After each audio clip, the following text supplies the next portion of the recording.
الرحيم. الصلاة والسلام على أشرف الأنبياء والمرسلين وعلى آله وصحبه أجمعين. رب اشرح لي صدري ويسر لي أمري واحلل عقدة من لساني يفقه قولي. أما بعد. السلام عليكم ورحمة الله وبركاته. Banyak mic ini. Okay. Assalamualaikum warahmatullahi wabarakatuh. Yang saya muliakan Tuan Imam, Tuan Bilal, seluruh ahli jawatan kuasa Masjid Muhammad Al-Fatih Forest Heights dan seluruh jemaah yang dirahmati Allah sekalian. Alhamdulillah, saya ucapkan ribuan terima kasih kerana sudi jemput saya lah.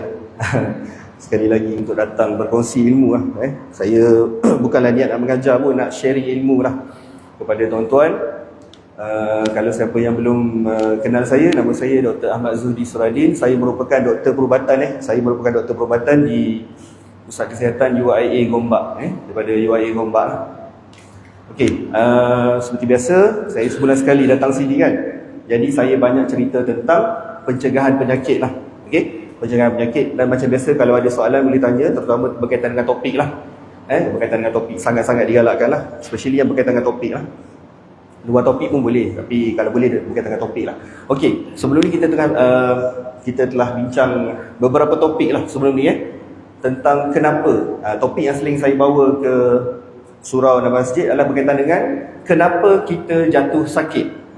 Kenapa kita jatuh sakit. Jadi kenapa kita jatuh sakit ni banyaklah punca-punca dia. Saya dah cerita sebelum ni, lebih kurang ada beberapa sebab lah. Yang pertama sekali, kalau tuan-tuan masih ingat, kerana makanan ultra proses.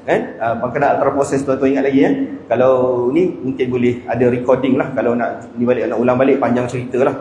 Yang kedua adalah berkaitan dengan penggunaan minyak. Penggunaan minyak, kita dah cerita panjang lebar. Yang ketiga adalah kurangnya mengambil serat. Okey, kurangnya mengambil serat. Kita dah bincang sebelum ni lah, beberapa perjumpaan sebelum ni. Cuma hari ini saya nak cerita tentang yang keempat adalah kenapa kita jatuh sakit adalah kerana, yang ini biasa kita dengar lah, kerana makan banyak gula ataupun penggunaan gula yang sangat tinggi lah di kalangan masyarakat Malaysia. Gula gula dan kawan-kawannya. Dia banyak kawan, tuan-tuan. Gula ni, gula pasir ni, dia bukan gula, dia semata-mata gula. Kadang-kadang kalau saya tanya pesakit biasa, oh saya dah berhenti makan gula, dia kata. Tapi bila kita revise balik, dia banyak makan benda-benda yang ada gula tersembunyi. Gula ni banyak menyamar, tuan-tuan. Dia banyak buat kerja undercover kan. Dia kadang-kadang tak zahir pun, kita ambil dalam bentuk gula, tapi dalam bentuk makanan proses. Kadang-kadang makanan proses tu dia tulis no sugar. Bagus lah makanan ni kan, tapi dia menyamar, dia guna nama lain. Macam-macam lah, dia tukar nama, maltodextrin lah, dextrose lah, sirap glukos lah. Nampak baik sikit lah tapi sebenarnya lebih kurang ke kan. Dia tak tulis dengan zahir lah gula tu. Dia pandai, dia menyamar. Jadi penggunaan gula ni kalau kita tengok dari segi guideline atau panduan, gula ni yang kita boleh ambil satu hari, bukan boleh ambil lah, maksudnya kalau nak ambil sangat lah gula putih ni, lebih kurang untuk orang lelaki 9 sudu teh satu hari. Paling-paling tu 9 sudu teh. Orang kata tak banyak 9 sudu teh. Maksudnya banyak juga 9 sudu teh. Maksudnya mungkin kita makan sikit je kan. Kalau orang perempuan 6 sudu teh. Tapi tuan-tuan tahu tak, kalau dalam satu cawan teh tarik tu dah berapa sudu teh dah, tuan-tuan? Teh tarik kedai kat luar tu lah. Berapa agak-agak, tuan-tuan? Satu cawan ataupun satu gelas teh tarik tu berapa? 12? Banyak sangat tu. Itu kau sangat. Dia bukan lebih 5 sudu teh. Milo, berapa Milo? Milo ais contohnya, 5 sudu teh. Itu belum Milo dinosaur, tuan-tuan.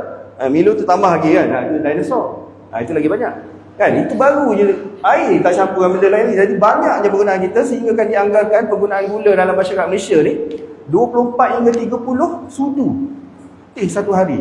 Dan kita tengoklah orang paling kaya kat Malaysia ni, dia bisnes apa, tuan-tuan? Orang paling kaya kat Malaysia, dia bisnes apa? Saya tak nak sebut nama lah. Antara bisnes yang dia buat adalah gula. So kalau nak kaya, jual gula. Jadi gula ni sangat banyak orang gula. Jadi gula ni orang kata kalau tak makan gula tak ada tenaga pula. Betul tak? Jadi gula putih ni, contoh seseorang manusia ni tak makan langsung gula putih selama 2 bulan, boleh hidup tak dia? Orang kata tak ada tenaga pula, betul ke? Penting ke gula putih ni? Maksudnya orang tu tak makan gula, maksudnya tak ada tenaga. Sebab orang menganggapkan bila tak makan gula, dia beranggapan bahawa gula itu sama dengan glukos. Glukosa. Glukosa ni apa pula? Glukosa ni makanan yang berasal daripada karbohidrat lah. Karbohidrat contoh apa-apa? Apa tuan-tuan? Karbohidrat yang Tuhan buat. Makanan yang berasaskan karbohidrat. Yang original Tuhan buat. Berasaskan bijirin lah. Kan? Beras, tepung gandum, kan? Bijirin, kan? Yang karbohidrat lah. Biasa kita makan nasi semua tu kan. Jadi kita makan nasi, dalam tu dia tidak ada gula, dia ada glukos. Dia ada rantaian-rantaian glukos, dia masuk dalam perut kita, dia pecah jadi glukos. Glukos tu memang diperlukan. Tapi gula putih ni dia bukan glukos, tuan-tuan. Gula putih ni adalah dia ada glukos. Gula ni dia ada glukos campur dengan satu benda bad boy dalam ni, nama dia fruktosa. Tak apa, tak ingat nama tak apa. Jadi budak jahat dalam gula putih ni nama dia fruktosa. Ini bad boy dia. Budak nakal. Dia ni banyak buah hormon dalam body kita ni. Glukos ni penting. Glukos ni penting. Tapi kalau contohnya seorang manusia tu dia tak makan nasi langsung. Tak makan langsung benda-benda yang nasi ke, benda rasakan tepung gandum ke. Tuhan ni maha hebatnya dia buat. Kalau kita tak makan makanan yang berdasarkan karbohidrat ni, dia masih boleh, body kita ni boleh menghasilkan glukos dia sendiri. Maksudnya kalau orang tu tak makan nasi, dia kata tak adalah glukos. Tak, Tuhan akan buat merasakan benda-benda yang dalam, contohnya daripada protein dan sebagainya, dia tukar jadi glukos. Boleh faham jadi maksudnya glukos tu penting. Maksudnya glukos tu untuk tenaga, tapi fruktosa ni tidak diperlukan oleh body sebenarnya. Tapi fruktosa ni juga dikenali sebagai gula buah. Maksudnya dalam buah tu ada fruktosa. Kalau macam tu tak boleh makan buah ke doktor? Kan? Maksudnya kalau doktor kata fruktosa ni bad boy, jadi maksudnya tak boleh makan fruktosa lah. Tak boleh makan buah lah. Contoh saya nak makan buah limau ada fruktosa. Nak makan buah anggur ada fruktosa. Nak makan buah apa lagi? Semua buah ada fruktosa. Tapi Tuhan buat, macam saya cerita sebelum ni, Tuhan buat buah ni bukan saja ada fruktosa, dia ada satu benda lagi sebagai pelapik dia, supaya kita tak makan over makan, iaitu ada serat. Tapi kita manusia ni biasalah, kita suka modify. Kita jadikan buah tu, kita mesin, buang hampas dia, kita minum dia punya fruktosa. Jus buah. Jus buah ni memang mengarut lah tuan-tuan. Sebab apa? Sebab dia buang serat. Bila dia buang serat, boom, sugar akan mencanak. Walaupun dekat kotak tu ditulis kaya dengan vitamin C, kaya dengan zat sebagainya, tapi tak ada serat tuan-tuan, minum tu mencanak gula. Mencanak gula bahaya. Mencanak gula bahaya. Nanti saya terangkan kejap lagi kalau sempat lah. Okay? Sebab pendek je hari ni, dalam setengah jam je kongsi hari ni, sebab isyak agak awal. Okay, tapi tak apa. Okay, jadi bad boy kat dalam ni adalah fruktosa. Jadi bila kita makan buah, ada setengah buah, kita kena makan buah yang tinggi serat. Contoh apa buah yang tinggi serat? Apple, orange, kan? Buah yang tinggi serat yang kita rasa hampas tu. Ada juga buah yang kurang serat tapi tinggi fruktos. Contoh apa tuan-tuan? Durian lah. Durian dia kurang serat, jadi kita kecenderungan makan banyak sikit. Okay? Hati-hati juga dalam buah ni. Okay, jadi gula putih. Gula ni asal daripada apa tuan-tuan? Kita buat daripada apa tuan-tuan? Gula putih ni. Tebu. Betul? So tebu ni, dia ambil batang tebu ni, dia proses sampailah tinggal hablo warna putih ni, yang tak ada zat langsung, hanya ada pemanis saja yang terdiri pada glukosa dengan fruktosa. Tapi sebelum dia jadi fruktos ni, dia akan mengeluarkan satu benda, nama dia molasses. Molasses ni adalah warna macam warna hitam. Jadi kita nak panggil gula perang. Gula perang tu adalah molasses campur dengan gula putih. Jadi orang kata gula perang okey lah.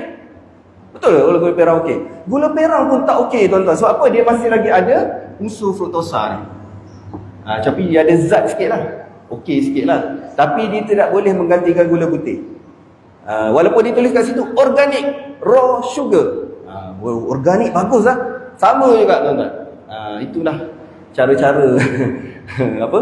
Kita panggil trik. Dia nak suruh nampak benda tu suci sikit lah. Gula kabur kategori lain tuan. Gula kabur dia kategori daripada cairan tumbuh-tumbuhan. Gula kabur lebih baik sebab apa? Sebab dia punya sugar dalam tu, glycemic index dia lebih kurang daripada ni. Glycemic index, nampak dia kadar mencanakan gula. Tapi kena ingat juga, gula kabur juga ada entiti fruktosa. Gula enam. Gula enam lebih kurang juga. Gula enam juga daripada palm, daripada cairan tumbuh-tumbuhan. Dia punya glycemic index. Glycemic index maksudnya kadar dia mencanakkan gula tu, dia tak sama macam gula putih. Contoh gula putih ni, nombor dia punya, dia ada nombor dia tuan-tuan. Dia panggil glycemic index. Glycemic index ni maksudnya bila kita makan, berapa banyak dia mencanakkan gula dalam darah kita. So lagi tinggi nombor, lagi bahayalah. Contoh, glukos dia punya kadar mencanakkan gula nombor 100. Maksud tinggi lah. Bila masuk, boom, mencanak gula. Kan? Gula putih bila campur dua ni 65 lebih kurang. Gula enau mungkinlah dalam 40, 30. Tapi dia masih ada bad boy ni. Ini bad boy dia, fruktosa ni. Jadi gula kena beringat. Mungkin kadang-kadang masa kadang kita akan cerita pengganti gula lah. Cerita tentang pengganti, tak sempat lah kita cerita pasal fruktosa ni. Jadi gula enau dan sebagainya itu sebagai gula yang okey sikit lah. Okey sikit. Dia baik sikit. Tapi dia masih ada fruktosa ni.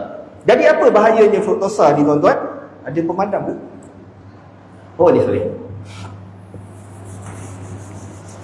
Fruktosa ni tuan-tuan, sebab masa pendek jadi kita simple-simple sikit.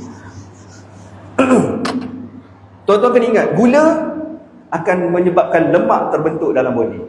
Sebab banyak orang salah faham, kenapa lemak, macam mana lemak boleh terbentuk dalam body? Sebab banyak makan lemak. Itu sangat-sangat tak betul. Maksudnya bila kita makan gula, gula tu yang akan membentuk lemak di dalam tubuh. Gula tu yang bentuk lemak. Contohnya, kat mana dia akan letak parking lemak tu? Contoh kita makan gula, dia nak jadi kerosakan dalam body tuan-tuan bukan sehari dua. Contohnya kita makan sekadar seminggu dua mengarut-ngarut kan, dia tak rosak body kita. Tapi kita makan mengarut bertahun-tahun lamanya, baru dia rosak. Bukan saya kata kat sini gula haram, tidak.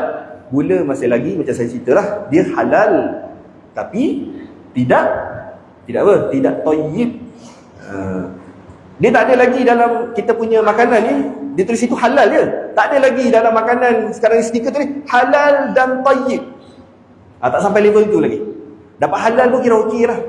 Halal dan thayyiban ni susah. Halal dan thayyib. Gula halal, tak ada lagi ulama kata haram. Tapi dia tidak thayyib lah. Maksudnya tak boleh langsung ke makan gula?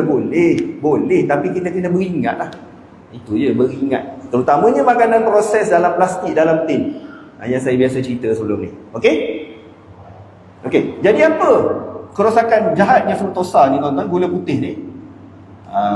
Tak apalah kalau ni bahasa medical sikit kan. Fruktosa ni dalam gula putih ni, kerosakan kejahatan pertama yang dia akan buat adalah kalau kita makan secara berlebihan. Bukan kita setakat makan sikit-sikit gula, sikit-sikit boleh je, tak ada masalah. Cuma berlebihan. Nombor satu, dia akan membentuk lemak dekat dua tempat yang paling jahat dalam body kita. Dekat body kita ni ada 3 tempat lemak akan di parking lah, kita panggil parking lah bahasa mudah. Yang pertama sekali adalah yang paling bagus. Maksudnya lemak dalam body kita penting atau tidak tuan-tuan? Penting. Sebagai apa? Sebagai tenaga simpanan kita lah kan? Kita kena ada juga kita punya reserve makanan. Betul tak? Kita ada reserve makanan juga. Macam kita kat rumah kita ada reserve makanan. Ada makanan yang kita letak dalam fridge, letak dalam peti ais dan sebagainya untuk senang lah kan. Kalau ada apa-apa kita boleh buka. Macam tu juga kita perlukan lemak dalam body kita. Tapi lemak dekat mana tuan-tuan yang kita nak? Itu di bawah kulit. Bawah kulit okey. Maksudnya lemak di bawah kulit okey. Cuma jahatnya fruktosa ni dia tak letak, bukan dekat bawah kulit isunya. Dia letak dekat dua tempat yang sangat berbahaya, iaitu dekat hati tuan-tuan. Hati ni apa tuan-tuan? Hati ni bermaksud liver. L-I-V-E-R, liver. Dekat sini. Dekat sini. Kat tepi, kat sebelah kanan ni. Ni jantung. Ni liver. Dia akan menepekkan. Kat sini menepek. Bertepek-tepek lemak kat situ. Contoh kita makan jus buah contohnya. Mesin. Kan? Jus buah. Ui, sedap ni dengan khasiat ni. Kononnya lah. Dia masuk je dalam body kita, dia terus pergi ke hati. Sebabnya fruktosa ni dia mesti dirembeskan daripada hati. Dia tak boleh pergi tempat lain. Dia mesti pergi ke hati, tempat poin utama. Dan dia akan membentuk lemak kat situ. Okey, bila tuan-tuan kalau hati sudah berlemak tuan-tuan, banyak kejahatan yang akan berlaku. Dia panggil fatty liver. Sebab itu kalau kita tengok, mungkin dalam 40 tahun, 50 tahun sebelum ini, orang yang ada masalah hati berlemak ni biasanya orang yang minum alkohol. Orang minum arak je, yang ada hati berlemak Tapi sekarang ni ramai orang Islam yang ada hati berlemak. Takkan minum alkohol kan? Orang Islam kan, kita benda yang haram lah untuk orang Islam kan. Rupanya sebab gula tuan-tuan. Jadi hati berlemak ni bahaya ke? Sangat-sangat berbahaya tuan-tuan. Terutamanya kalau orang ada kencing manis, hati berlemak, susah sugar nak kontrol. Sebab apa dekat hati kita ni lah? Okey, saya nak tanya tuan-tuan lah. Kalau kita, saya ambil hati, contoh seorang manusia ni, saya buang hati dia, ambil operate, buang seketul hati dia, dia boleh hidup atau tidak? Secara normal lah, secara logik akal, boleh hidup atau tidak? Ada orang kata boleh hidup doktor. Kalau dengan kuasa Allah kita boleh hidup, memang lah kuasa Allah. Logik akal lah, logik akal. Boleh tak hidup? Tak boleh tuan-tuan. Kalau buah pinggang, contohnya orang tu ada 2 biji buah pinggang, kita buang sebelah. Boleh hidup? Boleh lagi. Sebelah boleh hidup lagi. Hati tak boleh. Tak boleh. Sebab apa? Dekat sini lah banyak proses yang berlaku untuk stabilkan gula, hormon, nak buat vitamin, nak buat kolesterol, nak buat apa benda lagi kan, sintesis macam-macam benda proses berlaku untuk stabilkan sugar dan sebagainya. Inilah tempat master regulator dia. Bayangkan tempat pusat operating system dia macam kita komputer ni kan, satu center dia ada problem, habis jam lah tuan-tuan, habis jam. Jadi masalah gula putih yang pertama adalah hati berlemak.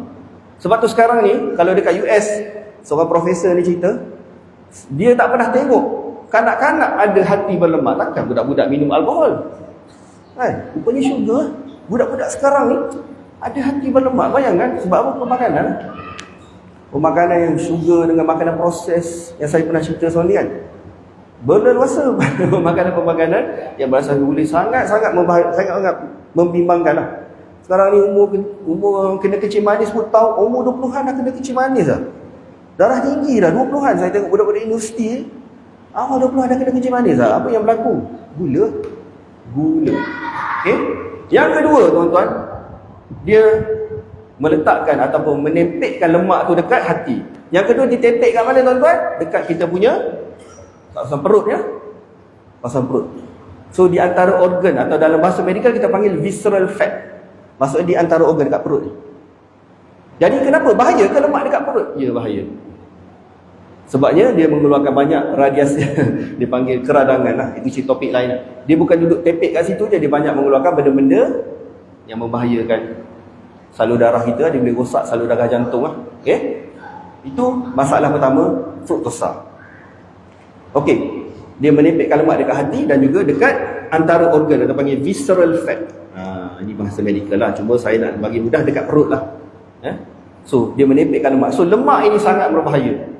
Lemak ni kita tak nak. Walaupun seorang tu kurus, tak semestinya dia tak ada fatty liver. Kadang-kadang kita orang gemuk kan, gemuk ni mesti ada fatty liver. Tak, kadang-kadang orang kurus pun boleh kena fatty liver.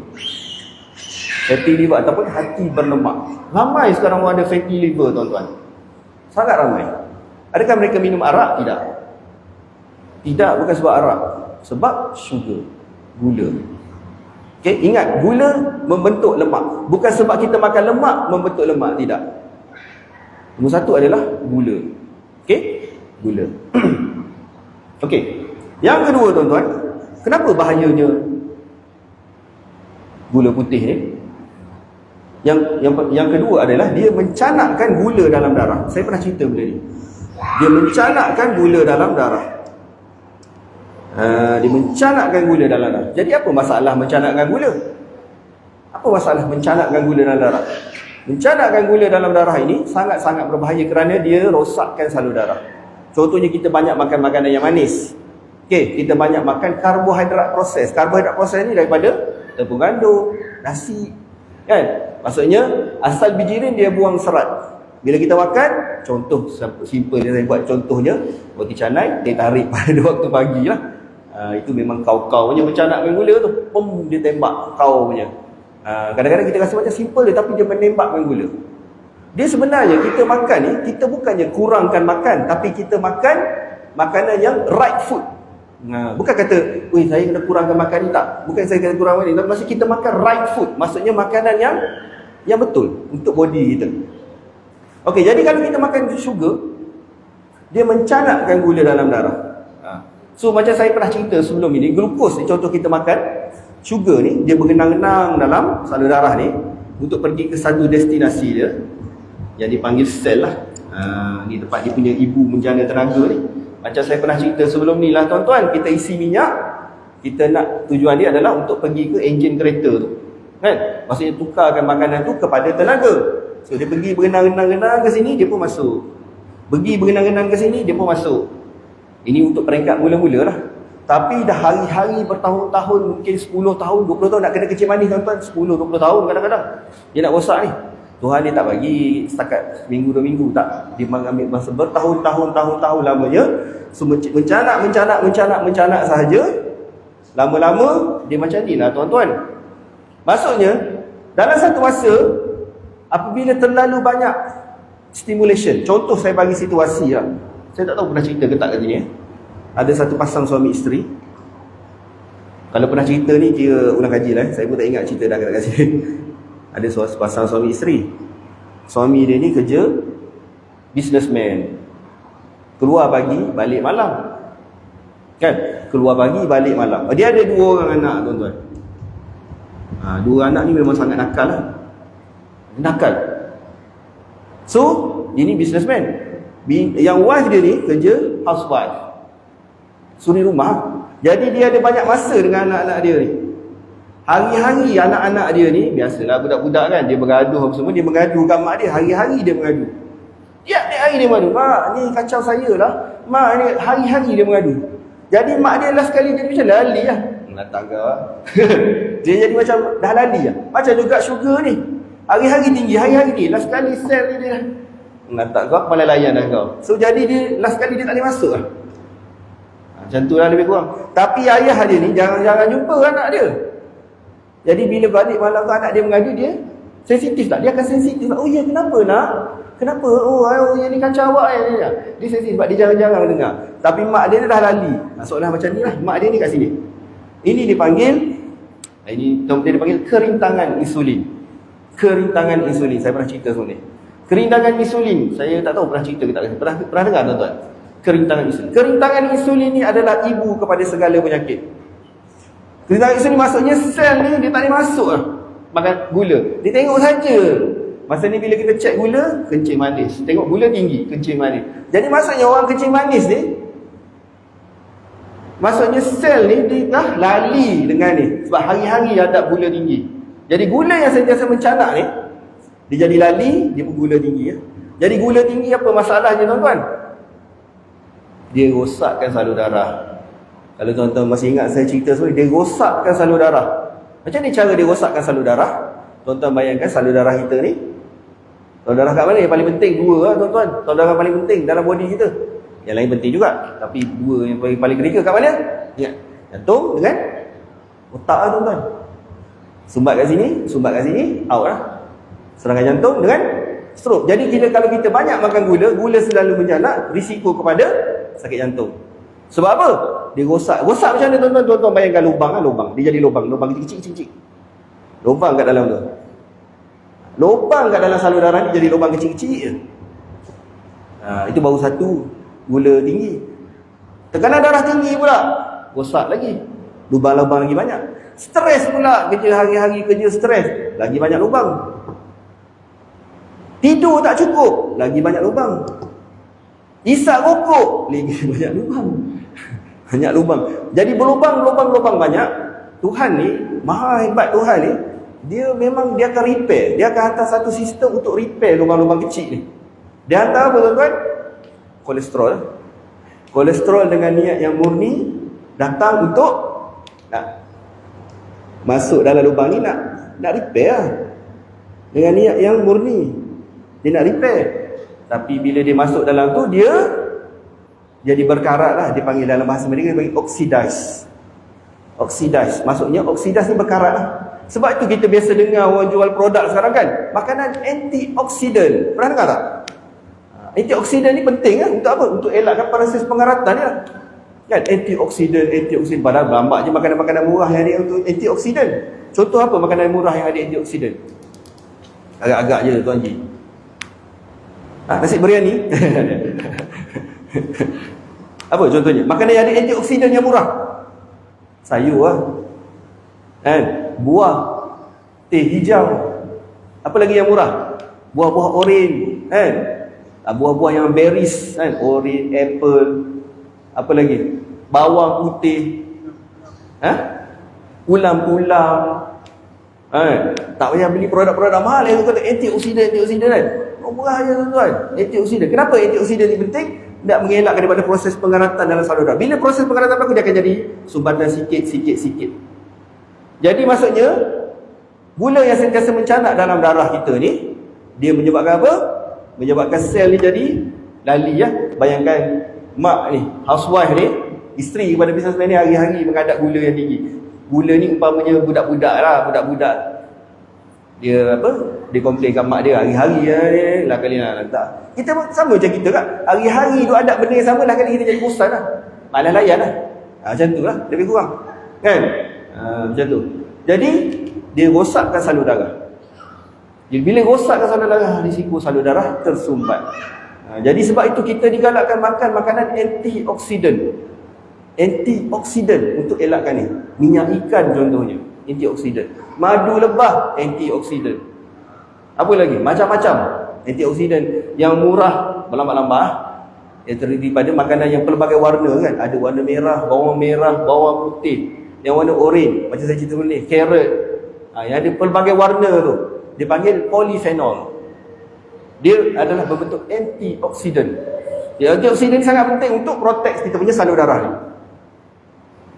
Okey? Boleh faham Ya, Tuan Haji, sila tanya Tuan Haji. Ya? Alamak, tak dengar. Apa minyak ikan? Minyak ikan okey ke tak? Okey sangat. Tuan Haji kita tanya, minyak ikan okey ke tak?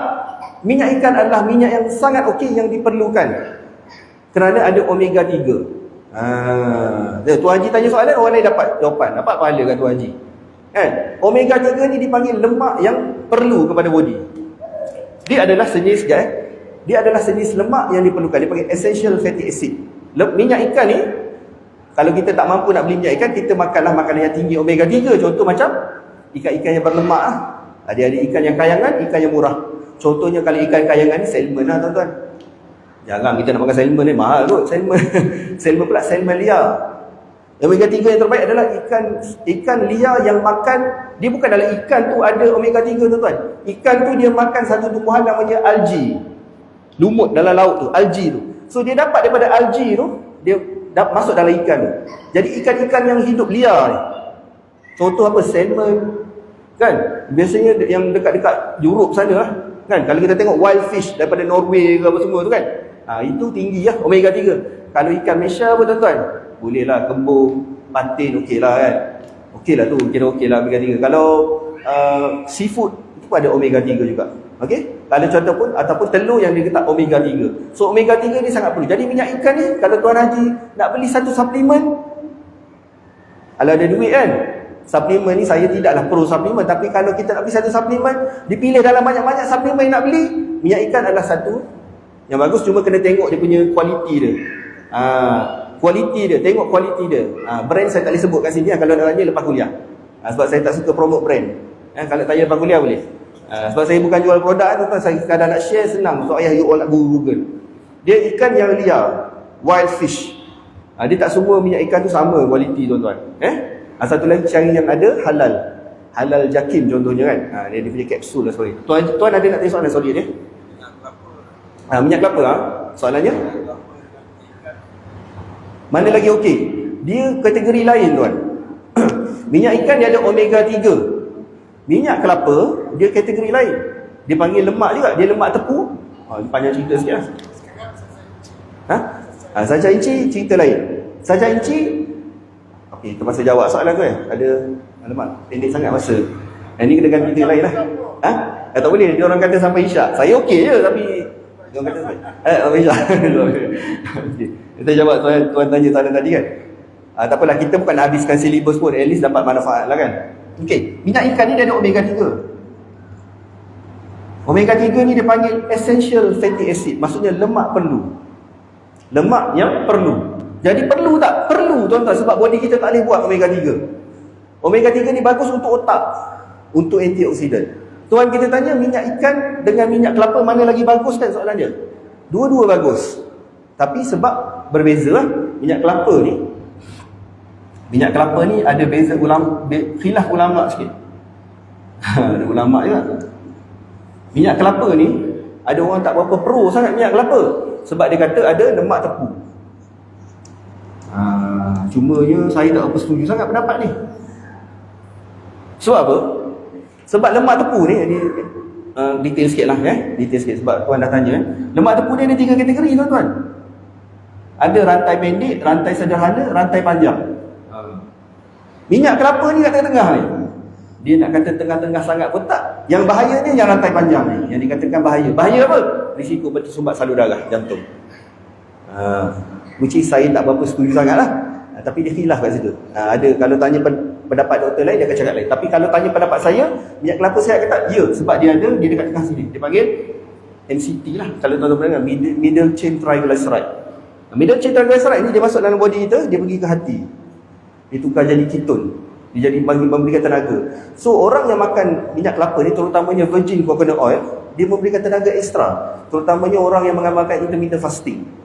Dia kurang tenaga, dia ambil lemak. Macam saya tu, saya buat intermittent fasting. Memang kalau kita makan minyak VCO ni kan, jangan kita makan VCO satu botol ni, tak, sikit je, satu sudu. Takkan satu sudu tu sumbat salur darah jantung. Sebab benda tu muak. Takkan kita nak minum satu gelas kan VCO, tak ada lagi manusia macam tu. So ambil lah satu.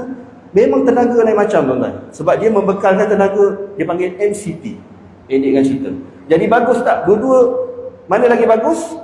Dia tidak boleh compare dua-dua, sebab dua-dua bagus. So satu lagi minyak kelapa, antara minyak yang stabil untuk digoreng. Untuk menggoreng, saya pernah cerita, dia stabil pada suhu yang tinggi. So boleh amalkan MCT, tak ada masalah. Menjawab soalan so boleh. Tapi setengah orang kata minyak sebab dia lemak tepu, which saya tak setuju. Saya personally tak setuju lah dengan pendapat tu. Sebab yang culprit dia, bad boy dalam, saya tengok dalam masyarakat kita cara pemakanan, gula putih, makanan ultra proses, dan makanan karbohidrat proses, tepung gandum dan sebagainya. Okey? Ada tuan kita yang soalan dia, saya pasal dia. Ada? Saca inci. Okey. Saca inci sebab sensitif sikit sebab gambar orang jual. Saya tak cerita mana-mana produk, kita cerita secara ilmiah sajalah. Saca inci ni dikatakan dia ada omega 3, omega 6 dan omega 9. Memang lengkap kan. Kenapa saya tak suka suplemen sangat tuan-tuan? Sebab mahal. Sangat mahal. Kadang-kadang passion saya kesian. Kadang-kadang passion kan saya tanya, beli suplemen, beli. Gaji pun bukan tinggi sangat pun tuan-tuan. Kesian kadang-kadang tuan, dengan gaji tu dia terpaksa spend 200-300 satu bulan. Baik, saya rasa daripada macam baik, you all beli buah-buah yang high quality. Strawberry ke kan? Tapi saca inci kenapa nak ambil? Okey, saca inci ni omega 3 yang terbaik. Omega 3 ni kan, tuan Haji tanya kan, omega 3 minyak ikan. Omega 3 ni ada dua sumber tuan-tuan. Satu sumber haiwan. Masuk topik lain pula, kita pasal gula ni. Omega 3 ni ada dua jenis. Satu sumber haiwan, satu lagi sumber tumbuh-tumbuhan. Yang terbaik adalah sumber haiwan tuan-tuan. Sumber haiwan pada ikan, seafood kan, telur yang ada omega 3 fortified, yang ada telur omega 3 kan, tu okey lah kan. Ataupun minyak ikan, cod liver oil kan, yang orang Eskimo makan tu kan, yang kalau masa budak-budak saya dulu, yang orang pikul ikan yang rasa macam tak sedap, yang warna putih lah, itu memang tak lihat. Itu memang trauma budak-budak makan. Jadi yang ada yang warna ori tu sedap sikit kot, yang putih tu memang rasa tak sedap. Nama saya sekarang budak-budak mungkin tak tahu kot buat yang apa, zaman-zaman kita dulu kan. So omega 3 yang terbaik adalah daripada sumber haiwan. Saca inci dia daripada tumbuh-tumbuhan. Nak lagi detail boleh saya cerita. Nama dia ALA. Yang omega 3 tumbuh-tumbuhan dia jadi detail sikit, DHA dan EPA. Yang ni dua ni yang kita perlukan. Masalah saca inci yang saya baca lah, Mungkin ada orang tak setuju. ALA ni, dia bukan active form dia kena tukar kepada ni. Bila dia makan sajak inci, dia perlu tukar kepada ni. Masalah conversion dia ni sangat rendah. Faham tak? Sangat rendah. Kalau saya lah, kalau nak makan yang sumber tumbuh-tumbuhan omega 3, baik yang makan spirulina.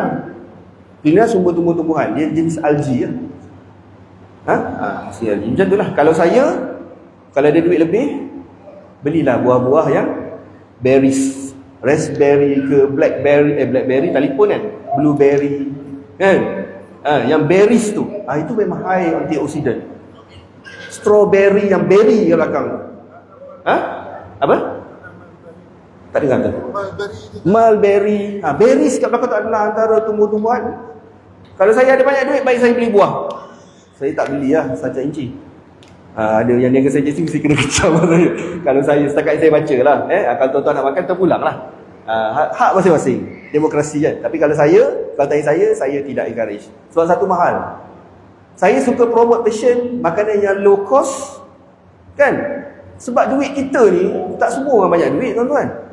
Tuan-tuan tak tahulah. Saya tengok passion saya ni yang jenis yang bukan T20 punya group, B40, ada yang biasa-biasa je, tapi terpaksa spend duit yang sangat banyak untuk beli supplement macam ni.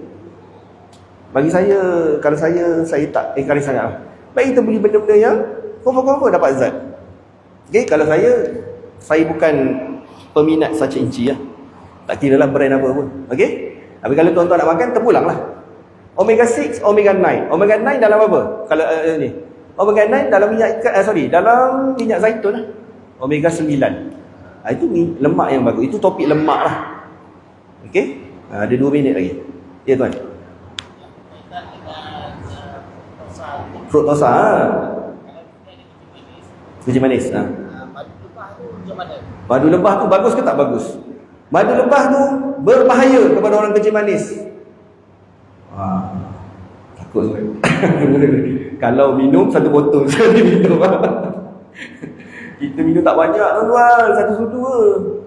1 sudu cukup. Dan dia ada anti-diabetik, terutamanya madu lebah yang original. Macam mana kita nak tahu madu lebah original? Saya pernah cerita sebelum. Macam mana kita nak tahu? Kena buat balik rumah. Kalau tuan-tuan dibaling dengan kuali, dibaling dengan periuk belanga oleh isteri tuan-tuan, maksudnya madu tu original. Tak faham. Kalau dia balik dengan kuali tu confirm original lah. Itu madu tak, dia madu asli ni, maksudnya nombor 1 adalah madu yang memang asli lah, certified. Contoh yang paling simple ada yang ada halal jakim. Halal jakim bukan senang nak dapat. Simple saya katakan special ni ada halal jakim, insya-Allah okey tu. Ataupun ada certified daripada badan apa-apa, check dekat lab apa benda yang certified, itu okey. Tapi kalau yang tak ada certified ni susah sikit. Cari yang certified, yang check dekat lab dan sebagainya. Jadi madu lebah penting tak untuk orang kencing manis? Boleh makan 1 sudu. Dia ada anti-diabetic property.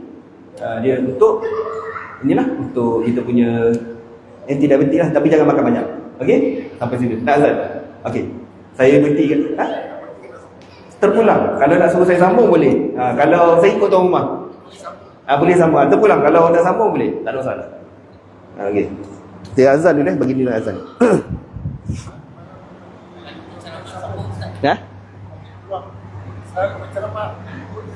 Oh ya. Boleh je, tak salah. Dia kata sampai isyak. Boleh. Terpulang. Kalau dia orang bagi saya okey je.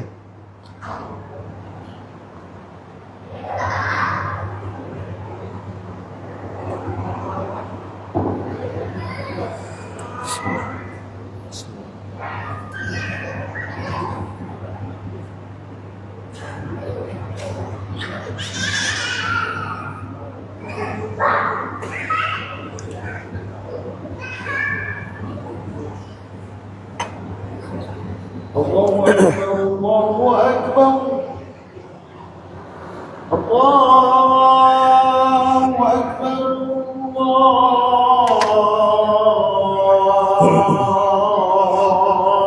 Allahu Akbar.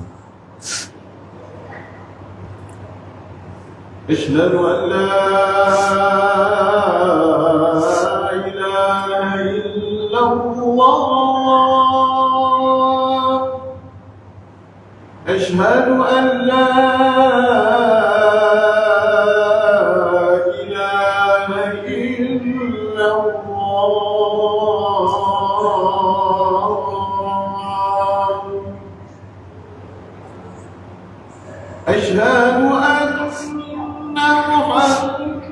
رسول الله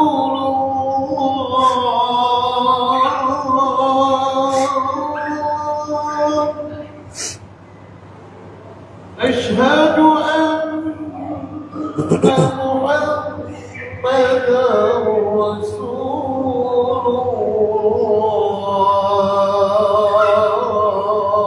الله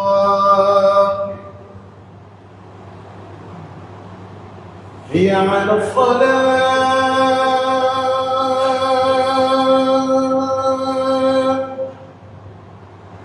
حي على الصلاة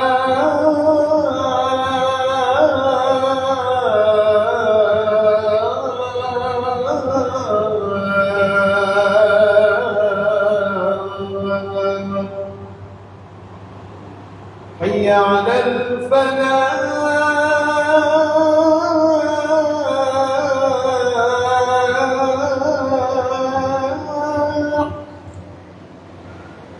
حي على الفلاح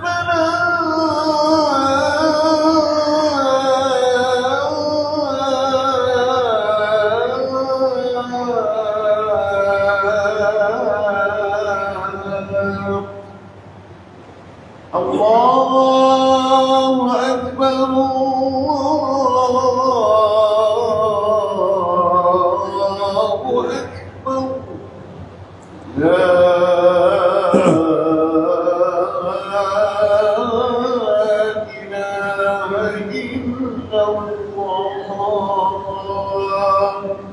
La ilaha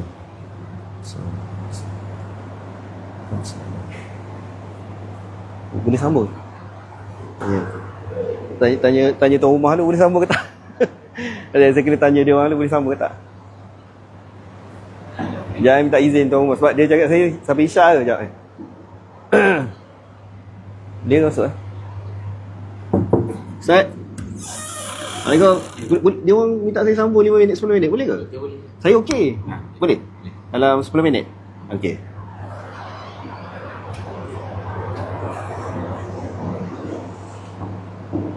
Okey, saya dibenarkan sambung 10 minit lagi lah Harap tuan-tuan tak bosan. Boleh 10 minit tuan Okey, saya tak ada masalah. Okey. Sampai mana tadi madu kan? Okey. Okey, apa tadi soalan dia? Madu untuk kencing manis. Okey, maksudnya madu untuk kencing manis macam saya cerita tadi lah. Orang kencing manis tak boleh minum madu, bahaya kalau minum satu botol sekali minum. Satu sudu sehari okey je tuan-tuan. Dan sangat penting, terutamanya madu-madu macam madu kelulut contohnya. Madu kelulut tu dia ada anti-diabetik pula. So boleh bantu kita mengawal blood sugar. Tapi cara nak makan madu macam saya pernah share tuan-tuan, pernah share. Dia kena perut kosong tuan-tuan kita kena makan dengan perut kosong. Tak boleh makan sekali dengan nasi, kena perut kosong supaya dia boleh absorb dengan cantik Dan jangan minum banyak sangat, satu sudu kecil bagi saya okey dah orang diabetik. Ataupun untuk kita punya. Kenapa kita perlukan madu tuan-tuan? Satu, dia ada antioksidan dalam tu, polyphenol. Dia ada color-color tu kan. Polyphenol, dia boleh antioksidan, mengelakkan kerosakan dalam kita punya salur darah. Saya cerita tadi ada kerosakan yang berlaku dalam salur darah, dia boleh menghalang daripada proses pengaratan ni. Dia tak panggil pengaratan, tapi saya nak bagi mudah faham. Saya panggil oxidation, nanti pening lah pula oxidation benda pula. Berkarat lah senang. Kita tengok besi berkarat macam tu lah, pelak sikit tersumbat. Okey, jadi kita recap balik apa benda yang kita dah cerita hari ni panjang lebar tadi. Iaitulah kita sedang tengah bercerita tentang kenapa kita jatuh sakit. Jadi setelah ini berdasarkan penelitian saya lah. Saya bekerja sebagai doktor ni lebih kurang dalam 15-16 tahun lah. Okey, kadang-kadang kita berasa kesian juga kat pasien tu makan ubat je kerja kan. Bila kita tengok banyak berkait dengan cara pemakanan, kadang-kadang pesakit tak faham pun. Dia orang tak faham pun cara makan dan sebagainya. Kita dekat doktor, dekat klinik ni tak ada masa nak terangkan. Pesakit terlalu ramai. Bayangkan saya dekat klinik UIA ni, kalau compare dengan klinik Kementerian Kesihatan, klinik UIA ni agak kurang lah patient tapi ramai juga. Tuan-tuan bayangkan kawan saya dekat klinik kesihatan satu hari berapa patient dia tengok? Agak-agak berapa? 70 orang patient. 70 tuan-tuan. Macam mana nak tengok satu patient kita nak spend 30 minit nak cerita pemakanan. Kadang-kadang doktor nak cerita, tapi ilmu tu ada nak cerita kan. Tapi macam tu lah. Okey pakcik, tak kontrol, okey naik ubat. Okey pakcik, darah tinggi tak kontrol, naik satu lagi ubat. Kenapa? Kadang-kadang bukan salah doktor tu pun. Tak ada masa, cepat. Jadi bila saya terpaksa ambil inisiatif lah mengajar. Mengajar kat sini ada orang record dan sebagainya. Bukanlah kita nak famous ke apa, tak ada. Maksudnya at least kita bolehlah share kurang-kurang yang kadang-kadang pesakit ni kadang-kadang kesian. Dia orang kadang-kadang cara makan pun tak betul. Dia rupanya banyak berkait dengan cara hidup dia. Benda-benda yang di sekeliling je. Kita duk cerita tentang ubat-ubat high-tech lah dan sebagainya. Banyak je ubat high-tech tuan-tuan. Ribu-riban harga. Sekali cucuk 700, 800 ringgit ada je. Tapi tak semua pesakit dapat lah ubat macam tu. Tak dapat tuan-tuan. Kita pergi conference peringkat-peringkat tertinggi, saya pun dengar je, ubat ni kita ada teknologi ubat tau. Tengok harga berapa? Sekali cucuk 700 contohnya. Kan? Ya. Okey. So tak semua orang berpeluang dapat. Dia panggil high-tech medicine. Ada. Bila cucuk memang blood sugar control. Tapi siapa yang dapat ubat macam ni? Orang-orang T20 ya. T20 ataupun sakit-sakit tertentu je lah. Tak semua orang dapat tuan-tuan. Kesian orang-orang, saya tengok kadang-kadang orang-orang yang pasien-pasien saya ni, orang biasa-biasa tuan-tuan. Anak kadang-kadang ramai kan, dengan penyakit banyak. Bayangkan seorang tu kolaps, ayah dia tu meninggal tuan-tuan. Anak kecil-kecil ni. Disebabkan apa? Serangan jantung, stroke. Betul, benda ni realiti tuan-tuan. Jadi kita nak cerita tentang ubat-ubat mahal. Semua ni bukan kata mengarut lah. Bagi saya tidak praktikal. Tak semua orang dapat. Dan di klinik kesihatan ni, kadang-kadang bukan kita orang tak tahu, ubat-ubat yang mahal-mahal tu tahu. Tapi kota tak ada. Tak ada kota. Nak suruh saya rekomen ubat mahal, boleh je. Semua doktor tahu, doktor klinik kesihatan pun tahu. Tapi itu je ubat yang ada kan. Terpaksa pakai yang ada kota je. Ya? Madu keluluk pun mahal kan. Itu yang madu itu, kalau madu yang lagi tu lagi mahal. Ya,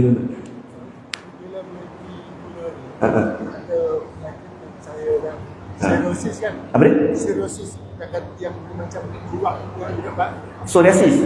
Psoriasis Saya berhenti gula langsung elok. Sebelum tu Teruk. trip dia pun Tak jadi. Dia psoriasis. Sebab apa tuan-tuan? Ada Tuan Haji share masalah psoriasis. Psoriasis ni penyakit autoimun lah dekat kulit. Sebab apa? Yang saya nampak yang sebelah dengan gula putih ni, bila dia kata Tuan Haji share, kalau bila dia stop gula tu kurang penyakit psoriasis tu. Terus hilang. Sebab apa? Satu benda lagi, saya banyak nak cerita tentang gula tuan-tuan. Gula ni bukan dua, banyak kejahatan gula ni. Satu daripada dia rosakkan kita punya bakteria baik dalam perut. Bakteria baik dalam perut. Bila rosak kat sini, dia jadi satu benda nama dia leaky gut. Leaky gut ni masalah. Leaky gut ni khilaf juga. Ada tak setuju, ada setuju. Tapi saya cenderung untuk setuju dengan pendapat leaky gut. Leaky gut ni maksudnya kita ada leaking dekat usus kita, menyebabkan ada banyak masalah tuan-tuan. Autoimun dan sebagainya. Banyak orang relate tentang benda tu. Okey, saya nak share last tuan-tuan. Nanti tolong Tuan Haji tolong ni kalau lebih saya cerita kadang-kadang tak ingat masa. Kejahatan yang ketiga yang saya nak cerita share sebelum kita tamatkan perjumpaan kita pada ini, bukan last lah. Banyak lagi yang nak share ni, tapi sebab masa iaitulah makan gula ni. Satu benda kejahatan gula putih ni, yang ketiga, kita cerita tadi tentang gula putih. Dia menyebabkan pembentukan lemak dekat hati, pembentukan lemak dekat perut. Yang kedua, dia merosakkan salur darah, dia menyebabkan kering tangan insulin. Atau kalau tuan-tuan tak ingat kata kering tangan insulin ni, dia rosakkan salur darah. Bahaya gula. Yang ketiga adalah dia rosakkan satu benda lagi tuan-tuan dalam kita punya engine cell ni. Tempat generate tenaga. So bila orang banyak makan gula tuan-tuan, dia rosakkan generator dalam ni. Bahasa medical kita panggil mitokondria. Tak apa, tak penting nama dia. Bila rosak kat sini, sensing body kita mengatakan kita tak cukup tenaga. Maksudnya kita dah makan tapi kita sentiasa letih. So body kita sensing kita tak ada tenaga. Bila tak ada tenaga, apa kita akan buat tuan-tuan? Kita akan makan lagi. Makan lagi. Makan lagi. Makan lagi. Tapi tak ada tenaga juga. Rosak ni. Dalam bahasa medical kita panggil, kalau ada medical people yang dalam life ni, dia panggil mitochondrial dysfunction. Bahasa Melayu saya tak tahu lah apa benda. Tapi secara mudah dia rosakkan generator pembuat tenaga dalam sel kita. Jadi body kita dengan kata lain, bila makan gula ni, body sensing kita kata kita kurang tenaga, yang kita akan makan lagi sampai, kalau cerita Madu 3 dia kata sampai Abang Jamil kata cerita Jamil sampai Abang Jamil. Tak suka Jamil lah. Joke je tuan-tuan. Kita makan lagi, jadi kita akan banyak makan dan kita akan jadi Gembira tuan-tuan. Itu gemuk. Gemuk. So gemuk ni bahaya. Okay? Nak bagi mudah faham. Jadi bila kita banyak makan gula, kita body sensing kita kata kurang tenaga. Itu bahayanya gula. Saya rasa tiga ni lalu saya share. Banyak lagi nak cerita benda lain. Cerita benda lain mungkin saya perlukan sejam dua lagi lah. Tapi mungkin kita boleh share dalam perjumpaan. Kalau ada soalan boleh tanya. Yang dalam seminit dua lagi. Nak solat isyak kan? Tak ada. Tak ada tanya soalan Tuan Haji, sila tuan.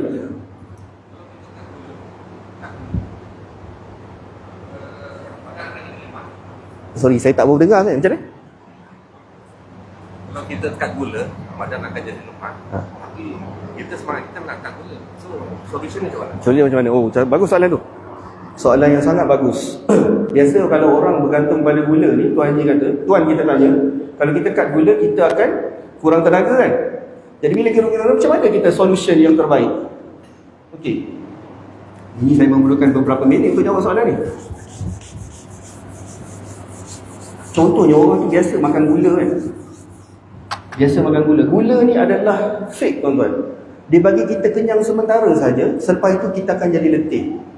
Jadi nombor satu adalah bila kita biasa makan gula, nombor satu adalah kita jangan stop tiba-tiba. Kita kena kurangkan sikit-sikit. Kalau biasa kita makan 10 sudu satu hari, kurangkan sikit dulu. Jangan terus 10 sudu terus stop on the spot. Sebab apa? Kita akan jadi masalah satu benda dalam gula putih ni, ketagihan. Ketagihan tuan-tuan. Dia macam drug juga tuan-tuan. So bila kita makan gula putih ni dia pergi ke otak kita, ke satu sistem nama dia reward center. Kita akan jadi pleasure. Sedap, syok. Sebab tu orang yang biasa makan gula, contoh pagi tu dia tak makan gula kan, mood dia akan berubah sikit. Tapi bila dapat gula sikit, gula. Itu ketagihan kan? Tapi tak akan didakwa di bawah akta dadah berbahaya kan? Tapi dia sama kesan macam dadah, ketagihan. Jadi jangan stop tiba-tiba. Kalau macam mana nak buat itu, saya kena buat. Tapi saya share simple kan? So satu, kurangkan sikit-sikit. Yang kedua, cari sugar substitute. Sugar substitute itu satu topik lain. Contoh macam apa, simple saya boleh share kat sini. Contoh macam stevia, monk fruit sweetener, allulose. Ini topik akan datang kan, tapi saya share sikit allulose. Nanti tuan share, tuan baca sikit nanti next time kalau ada sikit saya boleh cerita. Yang ketiga adalah ambil lemak yang sihat. Lemak ni memberikan tenaga yang lama sikit. Lemak sihat contoh macam ni tuan-tuan, kontroversi sikit. Macam tuan tanya tadi, minyak kelapa. Ya, satu lemak yang sihat. Dia adalah MCT oil. Walaupun ada setengah orang tak bersetuju, tapi saya, sebab saya sendiri amalkan dulu, terutama masa saya buat intermittent fasting, memang memberikan tenaga ekstra. Tuan try makan lemak sihat. Contoh apa? Santan. Kontroversi sikit. Santan is good. Setengah orang tak berapa setuju sebab lemak tepu. Pada saya cenderung mengatakan lemak adalah santan dan lemak sihat. Dia tak setuju, ada yang dalam tu terpulang lah. Kalau dalam kalau tengok dia. Santan lemak sihat. Sebab apa? Jangan kita makan santan banyak. Satu jap makan santan tak ada, sikit je. Kecuali kalau kita campur dengan dalam cendol lah. Okay? Jadi nak mengurangkan kita. Jadi sekarang ni sel kita biasa kita supply dengan gula, kita kena bagi supply lain, minyak lain, iaitu lemak, dalam bentuk lemak. Jadi biasa sel kita ni duk ambil glukos je kan. Sekarang ni pintu dah rosak ni. Sel dah tengok je kan. Lemak tak nak layan dah glukos ni. Jadi kita kena supply benda lain, lemak sihat. Apa lagi lemak sihat? Minyak ikan yang tuan tanya tadi.